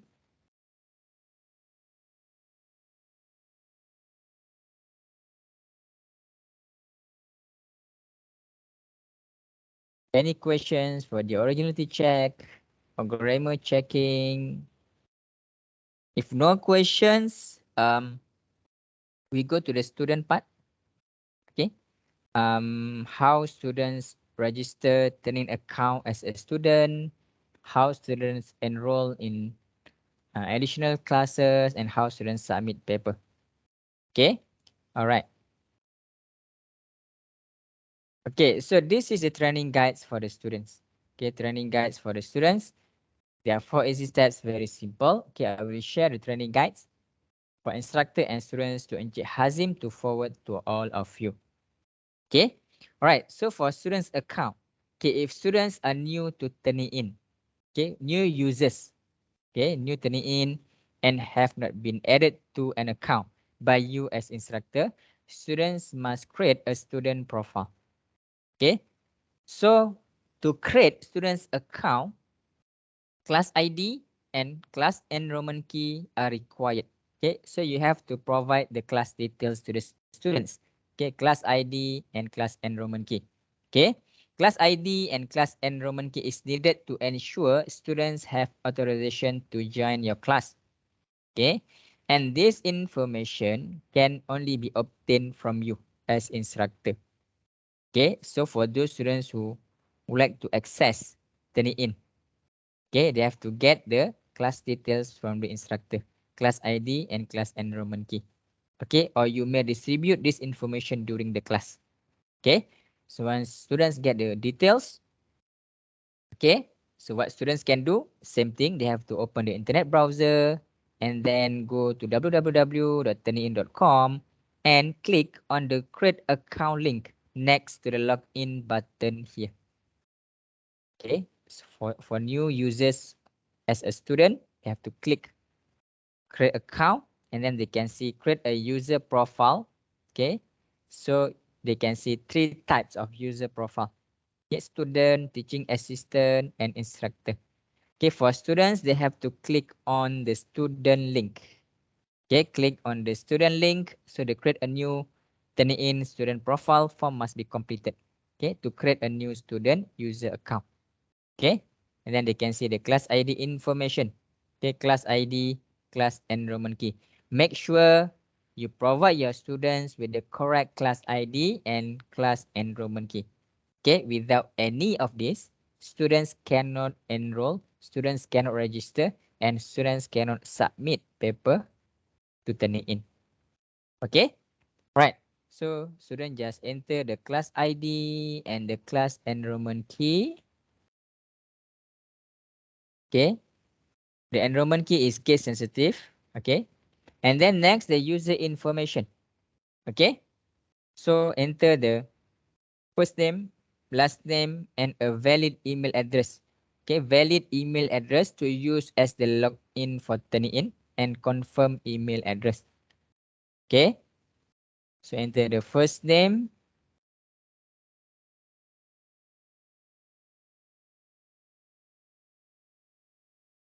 last name,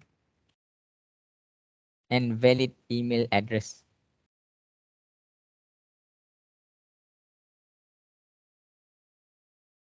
Okay, and then confirm email address. So this email students will use to the as the login for Turnitin. Okay, right. And then next, the password and security. So create a user password. Okay, so the user password must be between 8 to 12 characters long and contain at least 1 letter and 1 number. Okay, so minimum 8 characters, maximum 12 characters. Okay, and then re-enter the password to confirm it. Okay, and then next, the secret question. Okay, so the purpose of secret question, just in case if they've forgotten the password and then they have to reset the password. If they can answer the secret question, they can straight away set the new password. Okay, for the Turnitin login. Okay, so select a secret questions from the drop down menu here.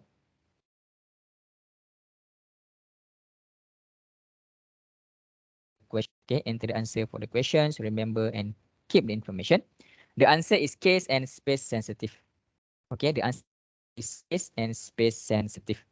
Okay, and then at the bottom they can see the user agreement. Okay, Turnitin and user license agreement. Okay, so students can review the user agreement if they have time. Okay, and then tick I'm not a robot.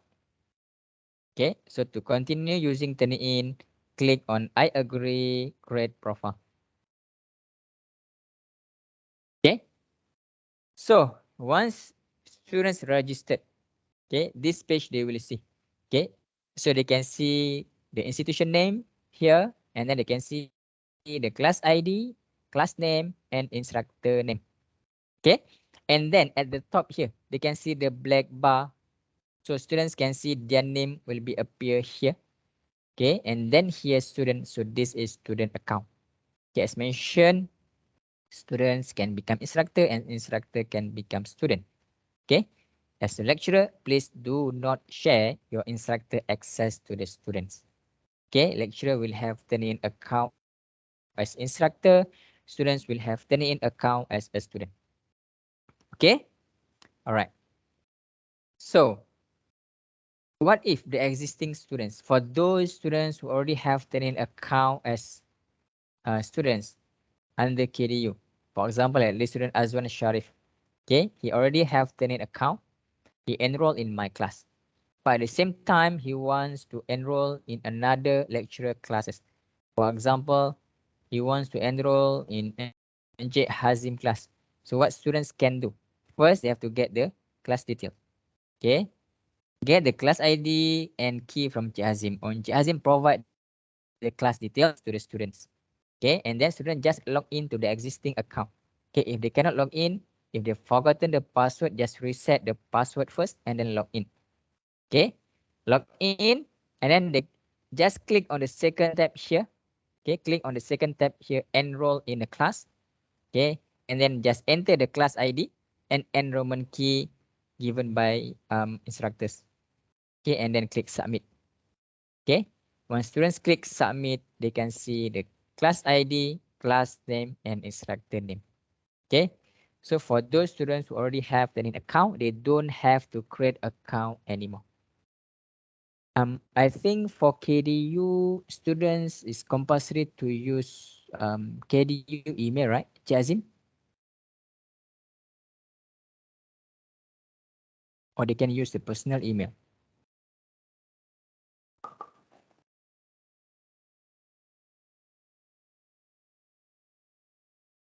If I'm not mistaken, for KDU students, it's compulsory to use the official.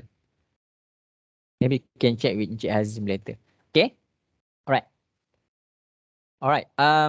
So in order for students to submit paper, okay, they have to click on the class name. Okay, just click on the class name and then they can see the class homepage. Assignment inbox, assignment title, assignment 1, and then the info. When the students point to the info here, they can see the instruction. They can see the instructions given by the lecturers, instructors. Okay, students can see start date, due date, and post date. Okay, for students' account, okay, depending on the assignment setting from the instructors, okay, students will have submit or resubmit button only. Okay, depends on the assignment setting from instructor. Okay, so in order for students to submit paper, just click on the submit button here. Okay, so instructor and students can submit paper either by cut and paste upload or by single file upload.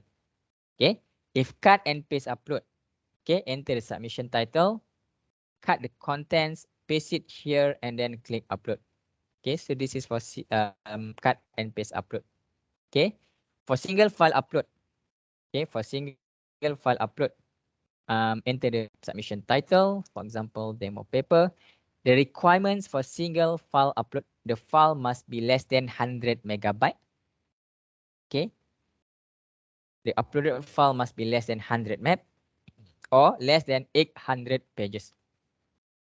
Okay, less than 100 MB file size or less than 800 pages. And the file types allow Microsoft Word, Excel, PowerPoint, PDF, plain text, as long as it is text documents. Okay, editable documents. Okay, if students scan the document, they scan the hard copy. Okay, if students scan the hard copy, it becomes image file, even though in PDF format. Okay, if they submit to Turnitin cannot detect for similarity. Okay, because Turnitin cannot detect for images. Same thing if students screenshot the text, screenshot and paste into Microsoft Word and then submit, also Turnitin cannot detect for similarity. Okay, and then PDF protected with password also Turnitin cannot detect for similarity. So these are few ways how students manipulate the submissions. Okay, please bear in mind. Okay, and then instructor and students can choose the file either from this computer, Dropbox, or Google Drive. For example, I choose from this computer. Okay, choose the file and then click upload. Okay, so when the paper is uploaded, you can review the paper here. Okay, you can review the paper here, and then on the left, you can see the details. Okay, the author name, assignment title, submission title, file name, file size, page count, word count, character count. Okay, so once confirm to submit this paper, just click on confirm button here. So when the submission is completed, you can see the submission date here, date and time, and the submission ID. Okay, submission ID is the paper ID. So the digital receipt will send to the email. Okay, digital receipt will send to the email to keep track the paper ID. Okay, and then instructor and students can click return to assignment list. Okay, so depending on the assignment setting from the instructors, okay, if you allow the students to do resubmission, students can see resubmit button here. Okay. And then if you allow your students to see the report, they can see the percentage, the similarity index here. Okay. All right. So if you allow your students to see the report, okay, so students just click here to open the report. Okay, students just click to open the report.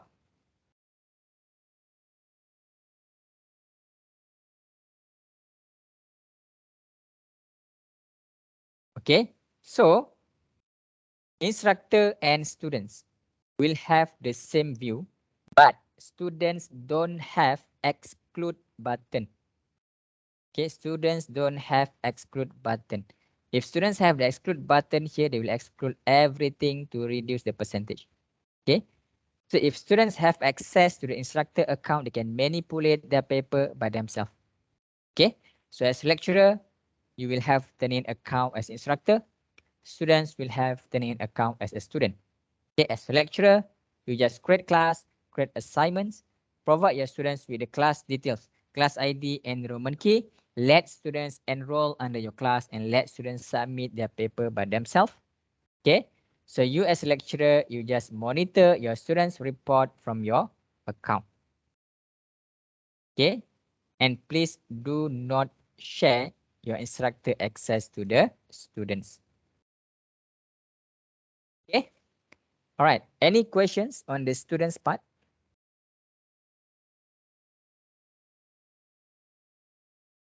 Any questions, ladies, gentlemen? So for instructor account, we will have same view, but different is students don't have exclude button, but instructor account, you will have exclude button here.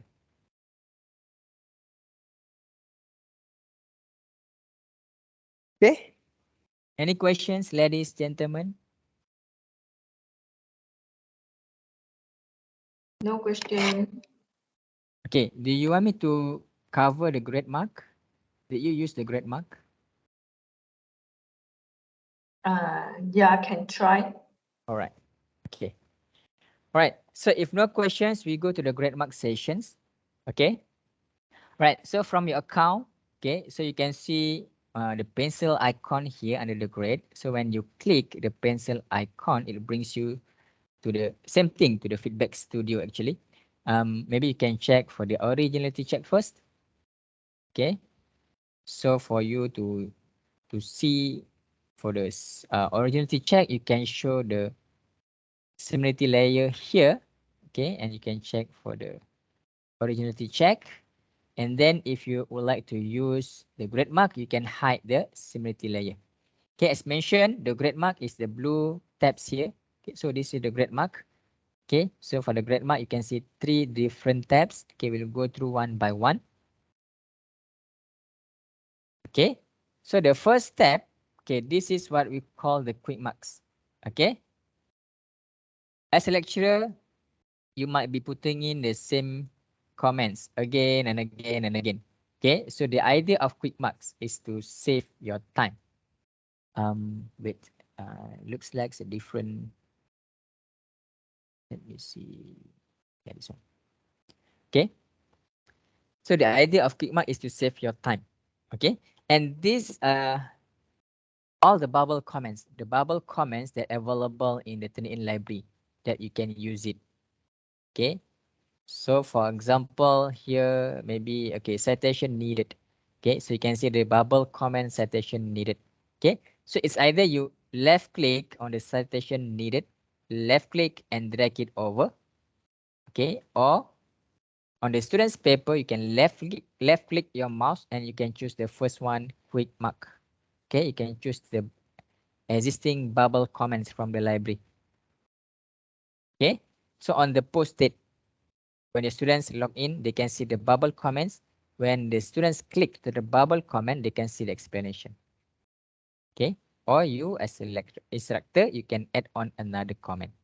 Okay, so it's either you left click, drag and drop, left click, drag and drop, or you from your from the student's account, student's paper, you left click your mouse, you can click quick mark and choose from here. Okay, And then if you would like to delete the bubble comment, you just click on the bubble comment, and then you can see here, you can delete. Okay. All right. And then as a lecturer, I believe you have your own comments. Okay, you have your own comments to give to the students. Okay, so what you can do, okay, for example, okay, here, okay, you can left click your mouse on the student's paper. You left click. The first one is the quick mark. The second one is the comment. Okay, so you can give your own comments. Okay, you just click and then you can give your own comments. Okay, for example, grammar mistake. Okay, I'm not a lecturer, so I have no idea how to mark the student's paper. Okay, so you can give your own comments. Okay, so you can just leave it the comments, or you can convert to quick mark. Okay, if you convert to quick mark, you have to save the quick mark. You have to put in the quick mark title. For example, grammar. Okay, KDU. Okay, when you submit, so your bubble comments will be saved here as grammar KDU. So in future, if you have the same comment, okay, it's either you left click, drag and drop, or from the student's paper, you left click, you choose the quick mark, and you can choose the bubble comments. When students click, they can see the explanation. Okay. All right. And then another thing is, when you left click your mouse on the student's paper, you can see on the third icon here, the T icon, the inline, the text comment. So you can give text comment anywhere on the student's paper. Okay, for example, good title. Okay, you can give text comment anywhere on the student's paper. Okay, you left click your mouse, you can choose the T icon for the text comment. Anywhere on the student's paper. Okay, you can give text comments anywhere. Okay, if you would like to delete the text comment, just point to the text comment and you can see the delete button here. Okay. All right. Okay, sometimes when your students log in on the post-it, they can see so many comments, the text comment, the bubble comments. Some students get confused. Okay, students confused. It's either this comment for this paragraph or this sentence or these words. Students get confused. Okay, so what you can do, okay, for example here, you can highlight the words, sentence or paragraph. Okay, you can left click your mouse and then highlight. Okay, and then when you release the mouse, you can choose from the quick mark here, or you can give your own comments. Okay, for example, I choose from the quick mark. Okay, so choose the bubble comments from the quick mark. You can change the highlights color, blue, green, yellow, pink, or purple. And you can add on another comments here. Okay, so when your students log in, they can see, okay, these comments for this highlighted sentence. Okay, these comments for this highlighted paragraph or highlighted words. Okay, so you can left click and then you highlight. Okay, and then you can choose from the quick mark or you can give your own comments. Okay, and you can change the highlights color and you can add on another comments. Okay. All right.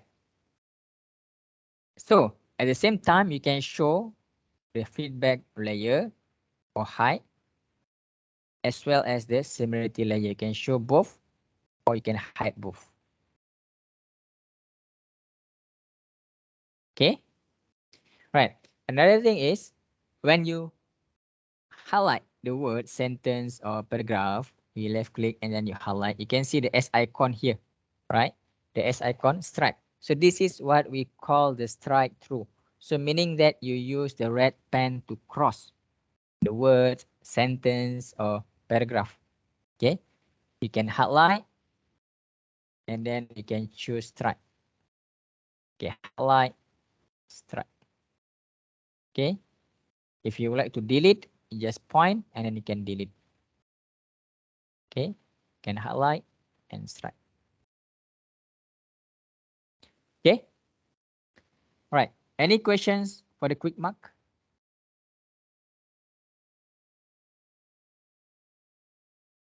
If no questions, we go to we go to the second tab here, the feedback summary. Okay, so for the feedback summary, so you can give the summary for the whole paper on the feedback summary. Okay, you can give the feedback summary using voice comments. Okay, so you can record your voice. The maximum length will be 3 minutes. Okay, so maybe you can provide the summary using your voice comments, or you would like to advise your students, or you would like to school your students. Okay, you can use the voice comments for 3 minutes, or you can give feedback summary by text comment. Text comment for 5,000 words. Okay, so you can put the summary for the whole paper using text comment for 5,000 words, or the voice comment for 3 minutes. Okay, you can give the summary for the whole paper here. Okay, and then the last step, the rubric. Okay, as lecturer, you have your own marking scheme. Okay, or rubric. Okay, so Turnitin also have rubric. Okay, but as you can see in my account here, no rubric or grading form is attached to this assignments. So for your account, you have to create your own rubric. Okay, so what you can do, okay, you can click on the gear icon here. Okay, you can click the gear icon to manage the rubrics. When you click, this window will pop up. Okay, this window will pop up, and then you can click on the top left menu here. Okay, and then you can click create new rubric. Okay, and then you have to enter your rubric name, for example, marking scheme 1. So Y as is will be the criteria, and X as is will be the skills. Okay, you can add your criteria here, and you can add your skills here. Okay, and then you have to enter all the criteria, all the skills, or the description for each scale and criteria. Okay, and the percentage for each criteria. Okay, and then you click save, and you can attach to assignment. Okay, or you can import rubric in Excel format. Okay, you can import rubric in Excel format.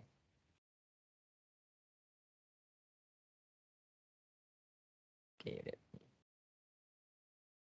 Okay, so what you can do, same thing, you click, sorry.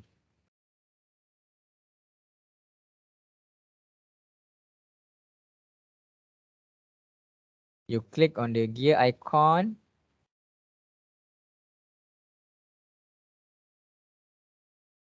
And then this window will pop up.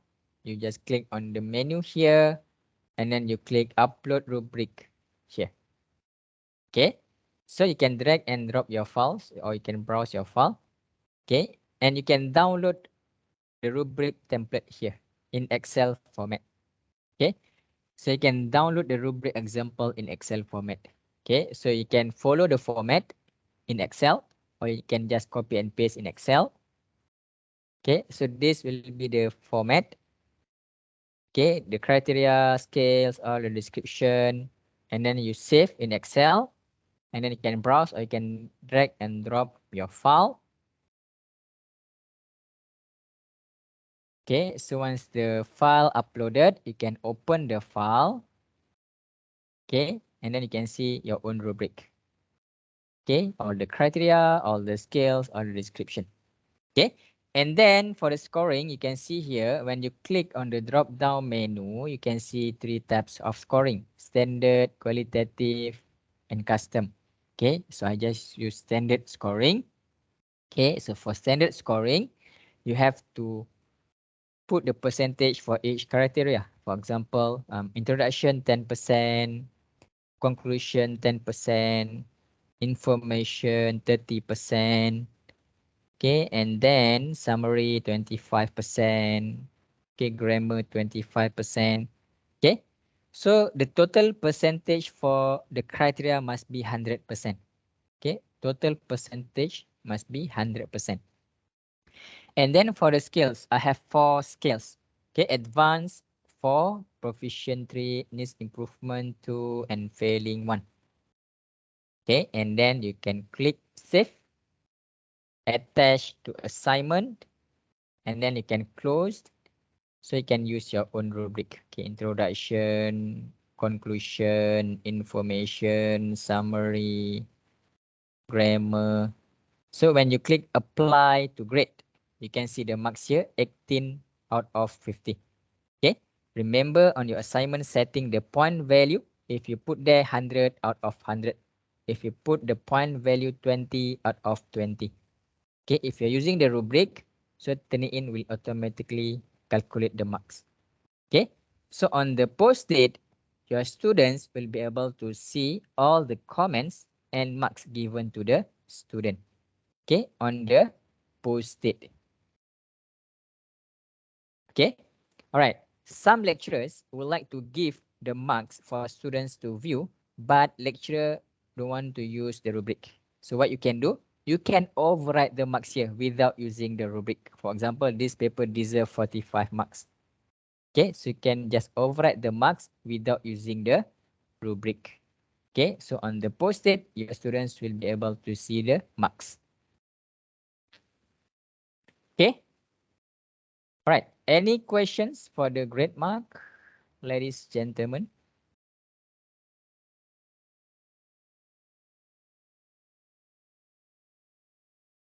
Okay, if you an iPad user, right? So you can download the paper and you can do the offline marking. Okay, using iPad. Okay, only iPad. Okay, you can download the paper and you can do offline marking. So when you log in and online, so it will sync to your account. Okay. All right. Any questions, ladies, gentlemen, for the rubric?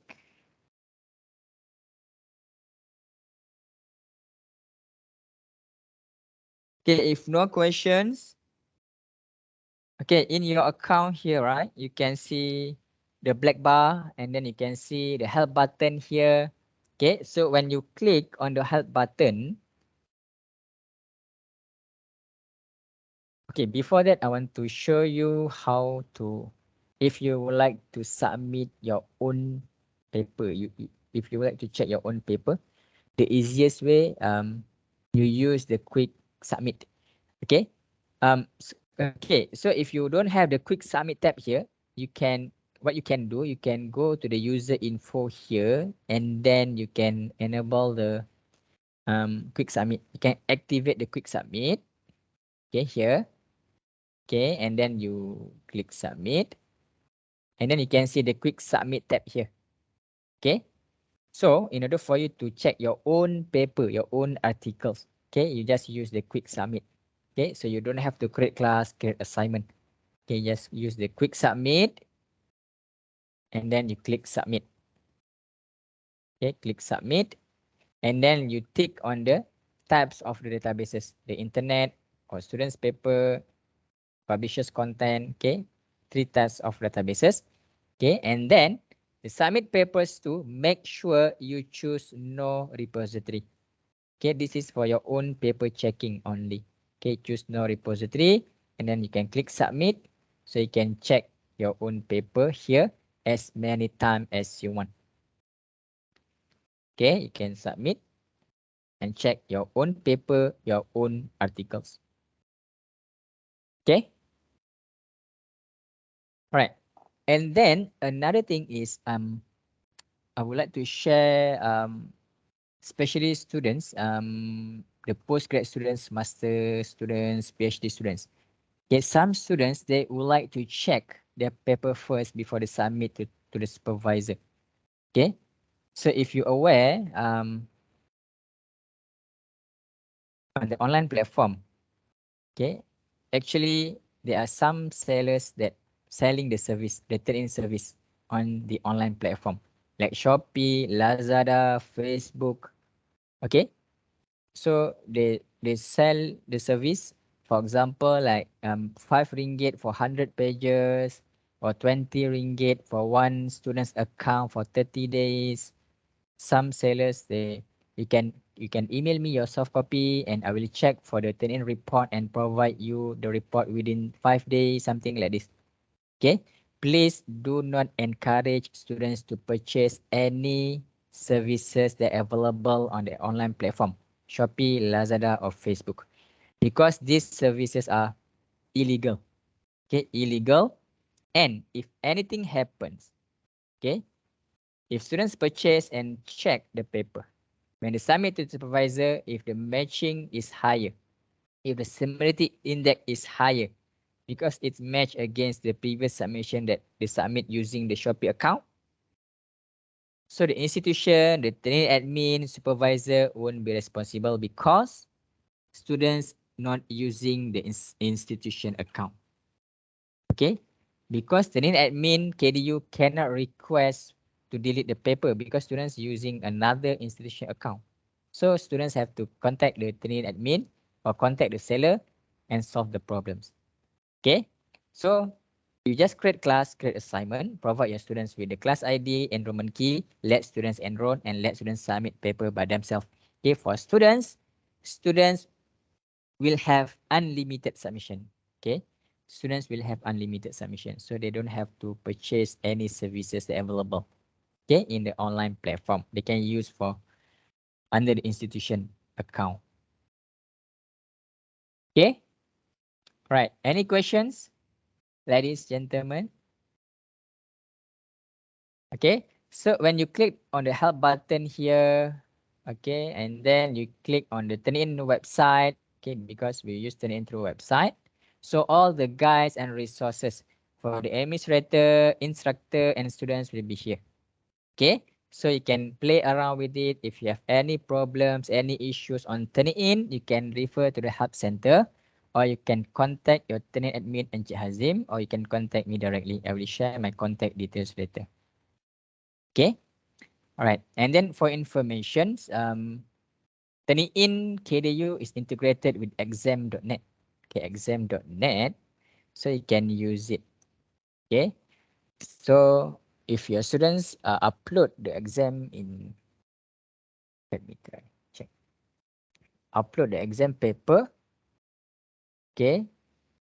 You can go to the exam list here. When you click and you click on the Turnitin here, you can check for the similarity. Okay, when the students upload, you just click the exam list. You can click on the exam name and you can click Turnitin here. You can see the report for the exam.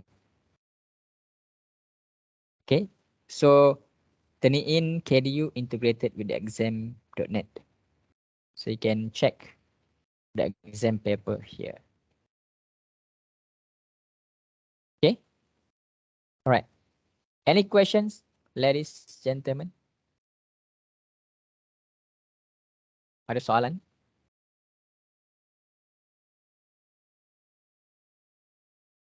No question. All clear? I hope everything clear. Okay, if no questions, okay, before we end our sessions, I need your helps to fill out the feedback form here. Okay, I will share the feedback. I will share the link on the chat window. Okay, so feel free to fill out the feedback form. You just click the link on the chat window, or you can scan the QR code here. Okay, scan the QR code here. Please help me to fill out the feedback form and provide your feedback. Okay, your experience today. Okay, for me to improve for the future sessions. So while you fill out the feedback form before we end our sessions, okay, I would like to share something about the research programs. Okay, about 5 minutes sharing. Okay, it's about our another division called IES research. Okay, IES research. So IES research is a division of I group whereby Access Dunia is affiliated. Okay, So we specialize in improving research visibility through innovative educating, curating, and interpreting. Okay, so what we do, we help your research find a voice. Okay, research discoveries are stories. Okay, stories waiting to be told. So we have the team to listen and build you a storyboard. Okay, so there are a few workshops that will be organized by the IES research. Okay, the designing graphical abstracts, the improved literature review, enhanced literature reading, teaser for research publications. Okay, because for the past 2 years with the pandemic COVID-19, with the restricted movement for conferences, you cannot go for the workshops. Many research activities happen on social media platforms. Okay, that need concise narrative and enhanced visuals for communication. So this workshop will equip the writers, researchers with an overview right from writing research highlight. For example, the plain language summary, okay, drawing the graphical abstracts and the social media outreaching. Okay, but today what I want to highlight is the designing graphical abstracts workshop. Okay, a picture is worth 1,000 words. And the graphical abstract is becoming essential for research publication and scientific presentations. The challenge is not about which software to use, but about acquiring the skill of graphic storytelling through a series of the graphical abstract gallery. So in this workshop, designing your graphical abstract, you will learn from conceptualizing research novelty to outlining discovery outcomes. Okay, using the world-class designing tool for science, for example, like Mind the Graph. Okay, you will design one graphical abstract from your publication and master different approaches to storytell your science through pictures. Okay, so this is one of the research workshop that I would like to highlight. Okay, besides that, we do have another services. Um, the research impact report or magazine. Okay, research impact goes beyond citation counts, and scientists need to engage society with their discoveries. The challenge is positioning your research into a multidisciplinary solution that resonates with today's world issue. Okay, so one way is creating an impact report or a magazine style research article coming from your study or your collaborated work.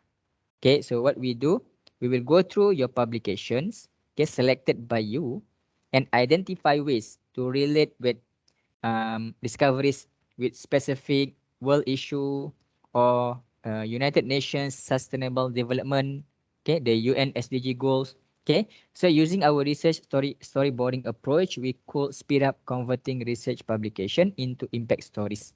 Okay, most importantly, we unleash the potential of your research work and share your good news with the world.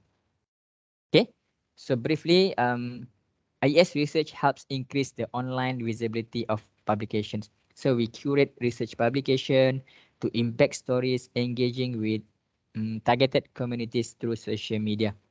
Okay, we also provide training and services for plain language summary, research podcasts, research videos, which are now commonly requested by the premier global publishers, okay, or even funders. Okay, all right. So I hope the research workshop can be valuable in upskilling you, the researchers or the writers, to explore collaboration, okay, and especially to apply funds, okay, the research funds effectively, okay, because today most researchers finding it difficult to read, write, and promote their research work, okay, to the wider audiences. Okay, like industrial or funders. Okay, so if you're interested with the workshop or the services, feel free to let me know. Okay, we can arrange for the discussion. Okay, all right. Any questions, ladies, gentlemen? Okay, this will be my contact details. So if you have any issues on Turnitin, okay, you can refer to the help center, or you can contact your Turnitin admin, Cik Hazim, or you can contact me directly. Okay, all right. Any questions, ladies, gentlemen? Okay, if no questions, thank you so much for your kind attention. Okay, have a good day. Happy using you. Turnitin. Thank you. I pass to Encik Hazim if you have anything to add. Thank you so much.